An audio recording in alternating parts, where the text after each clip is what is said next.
শহীদদের শ্রদ্ধা রেখে আমি বলতে চাই, আমি যদি চোখ বন্ধ করে দেখি আমার সেই আবু সাঈদের কথা মনে পড়ে, রক্তে রঞ্জিত সেই পথ, এবং আমার কানে ভাসে সেই মুগ্ধ ভাইয়ের কথা, কারো পানি লাগবে, কারো পানি লাগবে।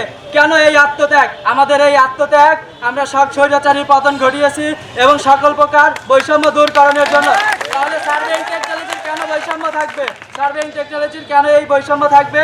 আমরা বড় ভাইরা এবং পেশাজীবী সংগঠন যে কর্মসূচি দিয়েছে 1/10/2024 থেকে 3/10/2024 মধ্যে যদি আমাদের দাবি বাস্তবায়ন না হয়, তাহলে ছাত্র সমাজ কঠোর থেকে কঠোর আন্দোলনে নামবে। আমরা আসলে দশম গ্রেড আমাদের দাবি নয়, এটি হচ্ছে আমাদের অধিকার।